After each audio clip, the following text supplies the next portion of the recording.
What is consciousness? Well, the Oxford Dictionary defines it as the state of being aware of and responsive to one's surroundings. But what does that really mean? To understand the bigger picture, we should start with the concept itself. In terms of philosophy, René Descartes famously said, "Cogito ergo sum," translating to, "I think, therefore I am." So, is that our answer?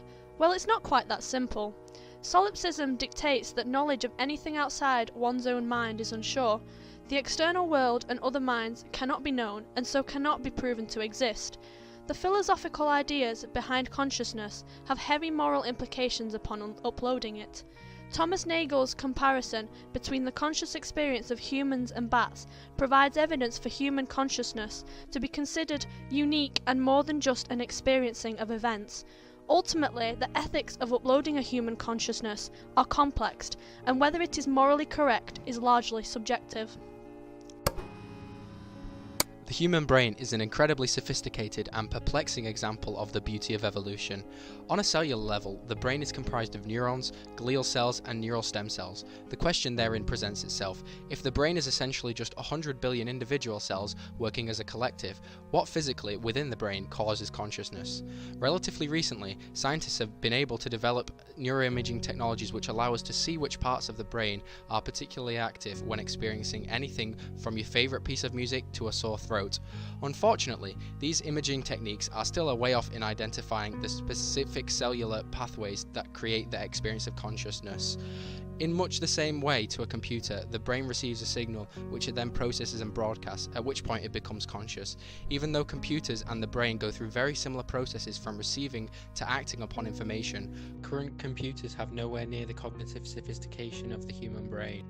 It is therefore widely agreed that a simulation of human consciousness is not possible, though maybe in the same way we once thought it impossible to fly, it's possible technology we need to fully realize the concept simply hasn't been invented yet. So, you may be wondering, how does all this translate in the digital world? Well, you would have to create an artificial neural network with billions of inputs, hidden layers and output layers in order to function like the cognitive pathways of the brain. But would this even come close to replicating a person's behaviour, and could we even create a machine powerful enough to process what the brain manages to in an instant? Well, if Moore's law holds up, then we should expect to see this rather sooner than some may expect. Sunway Taihu Lite, the world's most powerful supercomputer, can perform 33.86 quadrillion calculations per second, opposed to the human brain only being able to perform 20 quadrillion. Although it is not all about speed, Henry Markham, lead researcher of the Blue Brain Project, says that a detailed, functional, artificial human brain can be built within the next 10 years.